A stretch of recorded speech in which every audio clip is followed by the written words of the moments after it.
You're listening to Seven Figure Fitness Business. Today, we're going to be discussing, I guess, the financial aspect of your business. We're going to be talking about cash flow versus profits versus revenue.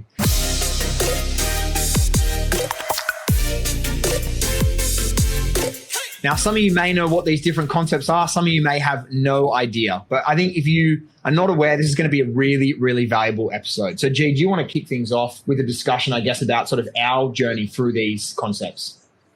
Yeah, I think that, in business, you learn from the mistakes that you make. And when we first got into business, we just started spending and spending and spending. We were fortunate enough that in our first week of business, we sold $10,000 worth of programs, but we didn't really know what that meant, right? So we had $10,000 coming to us. It wasn't all cash that we collected up front. It was money that was going to be paid over the course of the next 12 weeks. So we didn't actually have a huge amount of cash, but we saw that and we're like, how can we make this as big as possible? So all of a sudden, we had hired your mum, we hired one of your clients from the gym, and one of your best friends, and 5 staff. We're getting paid money on delay, and all of a sudden, we're like, we can't necessarily afford all of this, and just kind of like, how big can we make this? And where we were thinking was, it's like we were mistaking that the revenue that was coming in was our money, that it was profit, right? And we got into a bit of a sticky situation. And I know that that all kind of came to a head. Well, the other thing was we just decided, hey, we're going to go travel the world, right? And we're going to spend our money from the business traveling the world, which is great. It was the best experience ever. But that kind of came to a head. I know, AP, you kind of noticed that particularly. It was ironically, I know I've talked about this before, but I was driving from the 5-star hotel that we were staying in Macau on the way to a casino. I was in an Uber, I think a luxury Uber on the way to the casino, and we got our first ever bookkeeping report, which said, yay, and this is like 4 months in, you guys made $9,000 in sales this month. That's our revenue. Amazing. I was so excited. And then it was like, you guys lost $13,000 because, you lost $5,000 because your expenses were like, I think it was like 13 or 14,000. So we were cash flow negative. We were just living off money that we hadn't had to pay in taxes yet. And we were definitely not profitable. But we were $9,000 in revenue. So we thought we were ballers. That was a weekly figure, not a monthly figure, by the way. Yeah, that's right. That's right. Sorry. There was good money coming in, right? You look at that, there's just under 40K a month coming in, but it was all being spent. And we were effectively borrowing money against the business that we didn't have. It was all based on the fact that we were growing. Now, that sort of strategy is fine, like growing your business and strategically growing your business is fine if you know your numbers. A lot of the time people talk about revenue versus profit, like what's more important. And yeah, sure, it's super important that you have a profitable business, that you're making money, particularly when that's your sole source of income. But there are also very many businesses, take Uber, for example, who haven't made profit pretty much since they started because they just want to grow your business. Now, there's 2 sides to this. There's no way we'd be as big as we were, as we are right now, unless we'd actually stupidly grown our business as fast as we could. A lot of the time not knowing it, just next person, hire the next person, hire the next person, spend more money on ads, not necessarily looking at our ROI. And then all of a sudden we got really big and then it's like, okay, well, let's just tighten the ship and now we can make profit because we've gotten that big. But definitely if we'd gone about it the other way, I think it would have been that we collected a lot of cash as we grew through the business. At the end of the day, cash is king, right? Yeah. I'd rather have a business that was collecting cash like with profit, right? So it's like, let's say, would you rather have a business that has a higher profit margin or like this more profitable on paper, but you're collecting less cash, or you're collecting more cash up front, but kind of like less profitable on paper overall, right? I take the cash at any day because you can do more when you have cash coming into the bank. I think there's 2 elements to it. There's definitely the good offense and a good defense. And you obviously can't necessarily play a good game without a little bit of both, right? So we definitely, G and I, we started off with an extreme offensive attack. And then we ended up selling a lot. We had a really large team, like too big, in fact. So we were making all the cliche mistakes. And luckily we teamed up with Charlie Valor early on and he set us up immediately with a bookkeeper. And so that was like the biggest mistake that we made and such a valuable lesson. And I think this is just another point as to why, regardless of whether you get mentorship or not, you need to at least be following what people who have been successful are doing. Otherwise, you're just going to repeat all the same mistakes that they've already made. We already kind of talked about this, but it's like when you're getting mentorship, what you're really buying is you're buying time, right? I'd rather learn from the mistakes you guys made over a 3-year span than to have to make those same mistakes over my own 3-year span. That's stupid. But that's why it's so important. Like even the mistakes that we made at the beginning, I made and you guys made, those mistakes were dramatically, how long you keep making that same mistake was dramatically reduced by your mentor. Yeah. Right. Imagine continuing to bleed for the next year or two. And then hiring Charlie, like maybe 3 years later, like where would you be? Probably nowhere. Even when you look at Charlie, at the time, Charlie was a huge investment for us, probably triple the price at the time of any mentor that we paid for that period. And it was kind of like we could have gone on and kept trying ourselves, but we made the right decision. We decided to invest more money than we'd ever spent on a mentor before, so that we could actually get that information and take the shortcut to success. Yeah, I was shitting myself. So at the very beginning of our international trip, we went to Bali for this like live event. I don't think either of us particularly thought it was a great event, but Charlie was one of the few speakers there that really like just blew the lid off the room. And, you know, everyone was just like riveted by him while he was telling the story about how he systemizes a business and sets it up. So basically it becomes a source of cash, ultimately, where you're not inefficiently working in it. You're not sort of like doing the grunt work. You're creating systems to get yourself out. Basically, that was like a sales call that Ghost sort of tricked me into attending because he was like, dude, we're going to work with this mentor. And I was like, how much? And I was like, absolutely no way in hell are we doing that. And then I went to this event and like Charlie, without even knowing it, he just sold me on the event because everything that he said, it was just like, oh, and I just knew I needed to get around him. When I met Charlie, I kind of had decided, I think after about 5 minutes of talking to him, that's how good he was. I'm like, I need to work with you. And I walked straight up to him after he finished. Didn't give him any time to breathe. And he's like, whoa. Like, you want to work with me, right? And it was just like this entire thing of like some people you just connect with and you feel like they're the right direction to take your business. Well, we're talking a lot about sort of where we've come from, and this is awesome, but let's shift gears a bit now. There are different stages of a business. There's a growth stage, and then there's a consolidation stage, which is where instead of actually seeking to grow revenue, you're actually aiming to increase profits and cash whilst keeping things the same. In fact, your revenue might even drop. But it's what you said, Iggy, cash is king. I mean, if you want your business to be a secure environment for you, your employees, allow you to get good money from it, you need to have cash and profit. So, G, you've been on particularly a huge project recently, which has had really exciting dividends in what you've been achieving. But what have you actually been doing for the last sort of 6 months with our fitness businesses? Yeah, I think like business has gone in waves where it's really, really profitable and it's less profitable. And it's just being able to break down exactly what's happened. Like I think one of the big things that happened to us was we overhired, particularly in middle management. And then all of a sudden things got slightly less profitable. Probably should have been a little bit more strategic with those hires. And I think like initially, particularly when the iOS 14 stuff came out, we hit a bit of a point where things dropped off because things became more expensive initially until we figured out all the systems where we effectively get to the bottom of it and do not have any problems. And I think that over time, you're always going to have these things in business that pop up. You're always going to have extremely profitable months sometimes, and you're going to have less profitable months other times. And I think that having an analytical view of your business and being able to identify the causes and effects of what's going on is the thing that's going to hold you in good stead. Yeah, because it's the ability to objectively look at the business without being emotional, right? A lot of people, there's so many mistakes that are made when people are too close to the situation and don't know how to like step back and just analyze and make decisions pure off the numbers, right? It doesn't matter how you feel about it, right? This leads to some clients or some people that we work with who get so attached to like a specific brand or an offer,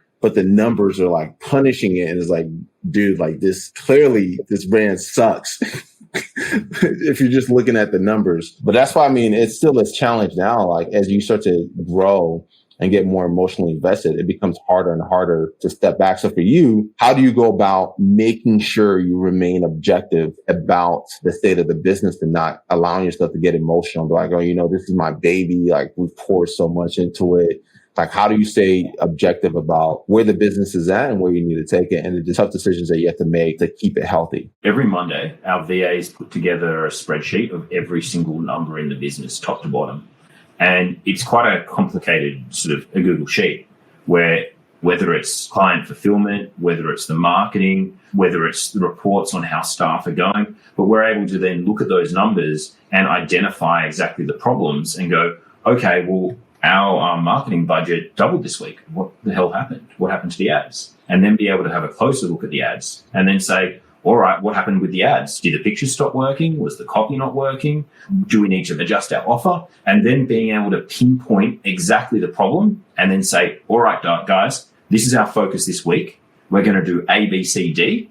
We're going to come back next week and we're going to track the improvement. And if things have improved, fantastic. And that's what business is. It's about finding that 1% thing that you can improve on every single week, implementing, coming back the next week and seeing your results. And in most cases, when you spend that attention and giving that one focus for a week, you get that result. And if you do that every single week in business, your business improves out of sight because those 1% add up extremely, extremely fast. And it may not be 1%, it might be 5% each time. And then when you look at it by the end of the year, it's like compound interest. You've just blown up. And you make kind of like an interesting point. There's some people that are focused on looking at their numbers daily, right? What would you say looking at it daily versus weekly? I think with daily, you just don't see the improvements, right? It's like jumping on the scales as a client, having a client jump on the scales for weight loss. They jump on the scales every single day. They don't see the improvement because it's like 100 grams a day, probably even less. And then they feel demotivated and they don't feel successful. And the funny thing is that a lot of us, we're in the mindset of being a client where we don't realize that, hey, you could have water fluctuations. You know, you have a big meal of pasta, you jump on the scales, and all of a sudden that next day you're 2 kilos heavier. Or, you know, you don't eat your carbohydrates, right? And then all of a sudden you completely deplete your system and you're 2 kilos lighter. And then you go through that phase of being like, no carbohydrates, pasta, and you're up 4 kilos over the course of a day. And that's what happens when you look at a business from a short-term perspective. And you've really got to step back and see a macro perspective. Understand that, hey, a week's a good measurement, but a really good week is a month. And an even better perspective is a year, because those correct decisions all add up, as I said before. Yeah. It's very easy to be susceptible to emotion when you're going daily. And gee, you used to pay a huge amount of attention to any one salesperson saying, hey, gee, the leads suck today. The leads suck this week. And that's great because, you know, obviously that's an emotional response and there's a small amount of value in that opinion. But all we do is we just look at the scoreboard for the week and we say, well, in fact, you're wrong. Our sales conversions are better this week, or they're the same this week. Or so like if somebody's complaining on a individual level or on a day-to-day or even an hour-to-hour or call-to-call level, you start to really be able to separate, I guess, feelings from facts. It comes down to maths, really. Like I know, like we've had salespeople, they have a day where might have made 1 or 0 sales. And it's like, that happens. Mathematically, there's going to be a point, you know, if you average 4 sales a week because you've got a full diary, 4 sales a day, I should say, there is a mathematical point where you are not going to make a sale in a day. You know, people aren't going to show, people are going to cancel. You're not going to actually sell people. You're going to go through sales fails. And understanding that and being ready to ride that roller coaster, because business is a roller coaster. And I think being able to like step back, even if you're at the stage where you're doing everything yourself, making sure you're not making decisions based on the small amount of data that you gather in a day. All right. There's so many people who we're working with right now who'll shut off their ads because one day the lead cost is high. You got to look at it from a macro perspective where you can actually analyze the data as a whole and identify patterns, right? Because things fluctuate on a day-to-day basis. So for those of you guys who are listening, like really making sure you set yourself some type of cadence where you'll evaluate the data that you've gathered over a fixed period of time, right? Where it's like, all right, I'm not going to get emotional about what's happening today because I'm in the front line. I'm in the trenches working the day-to-day stuff. So you're talking to people who are wasting your time. You're getting tire kicker leads. You're getting on the phone. People are no-showing, and you're so entrenched in the day-to-day stuff. And you're feeling like, man, like this is a terrible week. And then you look back and you look at the numbers, like this is actually the best week we've had, right? That happens. I just think back to the sales example. If I listened to that person who said the leads are really bad after one day, and I made changes to the ads, that would kill us, because one of the most expensive things you can do is to trial new things. And when you're trialing new things, you've got to expect that your price is going to go up, because you spent, for us, a lifetime of marketing and advertising getting to that point where you've got your best possible ad. So it can actually be it's a hugely negative thing to actually be listening to that feedback. I think the main takeaway for some of you guys listening is don't make decisions so quickly. In business, the game, you want to do things fast, right? There is value in speed, especially in business, being able to quickly implement things. But then you also got to have a level of balance where you're actually able to, it's calculated how fast you're moving. You're not just putting the pedal to the metal. It's like, it's actually very well thought out. It's calculated, and having the time to be able to evaluate the numbers and looking at the data and making decisions based on that. That's how you're going to see sustainable growth long term, right? Is having a healthy cadence where you're looking at those things. And that's one of the things that I've taken away from even working with you guys when we first met, I think was not 2018. I got like looking at my weekly averages from you, because before I was looking at it on a monthly basis, right? But it's like looking at it on a monthly basis is too far out to where you can't really get ahead of the changes that you need to make, right? And then the first extreme was looking at it on a daily basis and tracking everything daily. So I found like looking at it on a weekly basis to be like the biggest improvement in our own business on the fitness side, being able to analyze on a weekly basis and making those changes. Now, as you start stacking those changes up, it equates to higher months and more sustainable growth over an extended period of time. You have to collect the data. Most people are too lazy to do that. We speak to business owners all the time. They don't know their sales stats. They don't know their marketing stats. They don't know any of those things. So once you collect the data, then you've actually got to analyze the data and then make critical decisions based on that data. And then from that, you have to either implement those actions yourself, or you have to sort of give those messages out to the teams or the team leaders. Obviously, outside of that, it's still very important that you get professional financial advice. Like having a good bookkeeper or an accountant is essential as well. Our process, I know G does this, is every Monday, as he says, he collects the data from the data or the dashboards.